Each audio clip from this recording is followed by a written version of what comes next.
মুছলমানসকলে বেছি ভিখাৰী আজি দেখা যায় সমাজত। কিয়? আজি মছজিদৰ সন্মুখত ঈদ আহিছে, কিবা ডাঙৰ কিবা জলসা পাতিছোঁ, আমি কিবা পাতিছোঁ, চাব ভিৰটো সেই মুছলমান মানুহ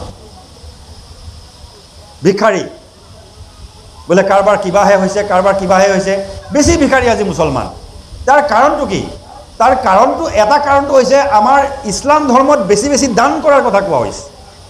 বেছি বেছি দান কৰিব লাগে আমি, এইটো আমাক দানৰ প্ৰতি আমাক উদগনি দিয়া হৈছে। তুমি দান কৰা, যাৰ প্ৰয়োজন আছে, প্ৰয়োজন থকা জৰুৰত থকা সকলক দান কৰা।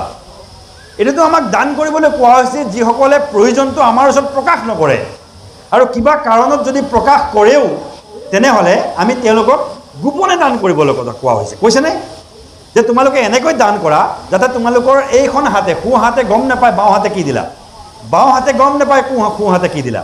এই দান কৰাৰ প্ৰতি, মানুহক সহায় কৰাৰ প্ৰতি আমাক উদগনি দিয়া হৈছে হাদিছত, আল্লাহ নবী সাল্লাল্লাহু আলাইহি ওয়াসাল্লামে কৈছে।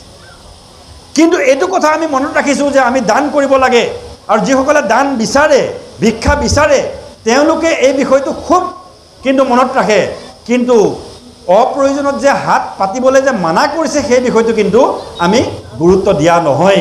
আমাৰ নবী সাল্লাল্লাহু আলাইহি ওয়াসাল্লামে সেইটো তেওঁৰ জীৱনৰ 12 বছৰ বয়সতে শিকাই থৈ গৈছে। কেনেকৈ শিকাইছে চাওঁ আৰু। তেখেতৰ বয়স তেতিয়া 12 বছৰ। আবু তালিব তেখেতৰ পৰৱৰিশ কৰি আছে, তেখেতৰ লালন পালন কৰি আছে।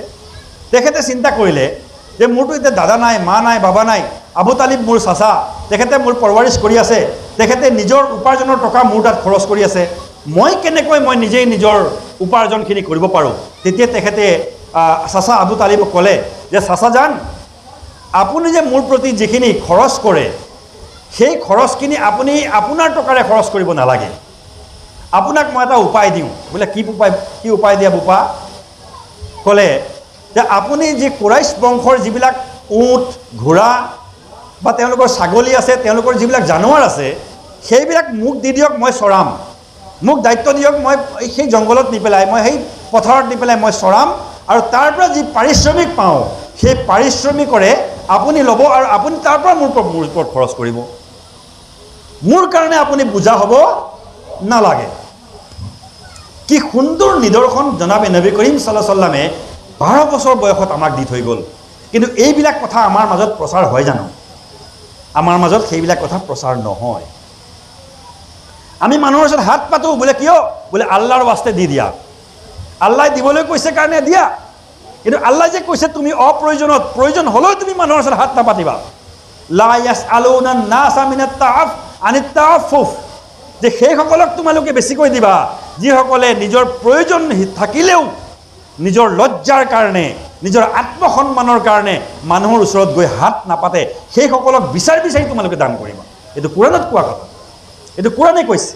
কিন্তু আমাৰ আজি লজ্জা চেৰাই পেলাই, লাজ মান কাটি কৰি আমি মছজিদত ভিৰ কৰি থাকোঁ, আমি কবৰস্থানত গৈ ভিৰ কৰোঁ, আমি মানুহৰ ঘৰত গৈ ভিৰ কৰোঁ। ৰমজান মাহত আমাৰ অৱস্থা নাথাকে, ৰমজান মাহত আমি মানুহ ভিখাৰীৰ পৰা মানুহবিলাক আমি ওলাব নোৱাৰোঁ ঘৰৰ বাহিৰত।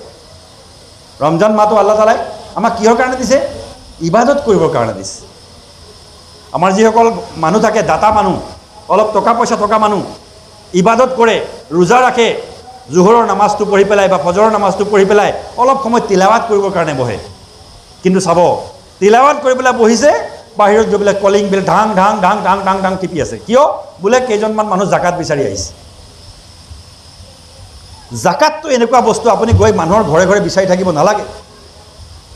জাকাতটো যিজনে জাকাত দিব তেওঁৰ দায়িত্ব, যে তেওঁ গৈ মানুহ জাকাতৰ মছৰফ, জাকাতৰ উপযুক্ত ব্যক্তি চাই পেলাই তেওঁ গৈ জাকাত দি আহিব। সেইটো সেই জাকাত দানকাৰীজন, জাকাত দাতাৰ বা সদকা দাতাৰ কৰ্তব্য যে মানুহ বিচাৰি গৈ তেওঁ জাকাত দিব। কাৰণ কিয়? এইটো তেওঁৰ ইবাদত, এইটো তেওঁৰ ফৰজ। মোৰ ওপৰত নামাজ যেনেকৈ ফৰজ, নামাজ ফৰজ থকা ব্যক্তিজনে মছজিদত আহি নিজে নামাজ পঢ়িব নে ইমাম চাহাবক কৈ দিব, ইমাম চাহাব মোৰ কাৰণে নামাজ পঢ়ি দিবা? ক'ব নেকি সেইটো? বা ইমাম চাহাবে গৈ পেলাই ক'ব নেকি যে আপোনাৰ নামাজ পঢ়িব আছে নেকি, দিয়ক মই পঢ়ি দিওঁ? দিব নেকি? নামাজ যেনেকুৱা ফৰজ, জাকাত তেনেকুৱাই ফৰজ। ৱা আকিমুছ সালাত ৱা আতুজ জাকাত, একেই কথা কোৱা হৈছে যে তোমালোকে নামাজ কায়েম কৰা আৰু জাকাতো আদায় কৰা, একেই ফৰজ দুয়োটা। সদকা, জাকাত এইবিলাক যিজনে দান কৰে সেই দাতাজনৰ কৰ্তব্য। তেওঁ ক'ত কেনেকৈ উপযুক্ত ব্যক্তি আছে সেই উপযুক্ত ব্যক্তিক গৈ পেলাই তেওঁ নিজেই বিচাৰি বিচাৰি গৈ জাগাত দিব লাগিব, সেইটো তেওঁৰ কৰ্তব্য। কিন্তু হৈ আছে কাৰবাৰটো বৰ্তমান উল্টা। আমি সমাজখনক আমি নিজে লজ্জিত কৰিছোঁ। আমি আমাৰ সমাজখনক আমি পিছপৰা ৰাখিছোঁ কোনে? আমি নিজেই। এই কথাবিলাক আমি জানিব লাগিব, এই কথাবিলাক আমি বুজিব লাগিব যে ইছলাম ধৰ্মত ভিক্ষাবৃত্তিৰ ওপৰত উৎসাহ প্ৰদান কৰা হোৱা নাই। ইছলাম ধৰ্মত দানৰ প্ৰতি উৎসাহ প্ৰদান কৰা হৈছে। দান কৰিব লাগে, জাকাত আদায় কৰিব লাগে, সদকা দান কৰিব লাগে, সদকা দিব লাগে। যিসকল অসহায় মানুহ ঘৰত থাকে, বিধৱা আছে, ঘৰত বহি আছে, তেওঁৰ খাবলৈ নাই, তেওঁৰ ল'ৰা ছোৱালী পঢ়াবলৈ ব্যৱস্থা নাই, তেওঁৰ অভাৱ আছে, তেওঁৰ অসুবিধা পাইছে, সেইখিনিক বিচাৰি বিচাৰি গৈ আমি নিজেই গৈ পেলাই টকা পইচা আদি দান কৰিব লাগে, খোৱা বস্তু গৈ দান কৰিব লাগে। সেইখিনি আমাৰ দায়িত্ব। ইছলামত এইটো কোৱা নাই যে তোমালোকে ঘৰে ঘৰে গৈ পেলাই জাকাত বিচাৰি থাকা, তোমালোকে ঘৰে ঘৰে গৈ পেলাই সদকা বিচাৰি থাকা, তোমালোকে ঘৰে ঘৰে গৈ পেলাই মানুহক দিগদাৰি দি পেলাই তোমালোকে ভিক্ষা কৰি থাকা, এইটো কোৱা হোৱা নাই। সেই নিদৰ্শন জনাবে নবী কৰীম সাল্লাল্লাহু আলাইহি ওয়াসাল্লামে 12 বছৰ বয়সতে আমাক দিছে। তেখেতে কৈছে যে হে মোৰ চাচা, আপুনি মোৰ কাৰণে খৰচ কৰিব নালাগে, মই নিজে স্বাৱলম্বী হৈ পেলাই, মই নিজে ছাগলী চৰাই, মই নিজে উট চৰাই, বকৰি চৰাই পেলাই মই যি পাৰিশ্ৰমিক পাম, সেই পাৰিশ্ৰমিক লৈ পেলাই আপুনি মোৰ ওপৰত খৰচ কৰিব। সুবহানাল্লাহ কওক। কিন্তু এই আদৰ্শ আজি আমাৰ মুছলিম সমাজত নাই। মহতৰম ভাই দোস্ত বুজুৰ্গ, এই আদৰ্শক মহানবী সাল্লাল্লাহু আলাইহি ওয়াসাল্লামক, মহানবী সাল্লাল্লাহু আলাইহি ওয়াসাল্লামৰ এই পবিত্ৰ আদৰ্শক আমি আগুৱাই লৈ যাব লাগিব। আমি আমাৰ সমাজবিলাকত প্ৰতিষ্ঠা কৰিব লাগিব।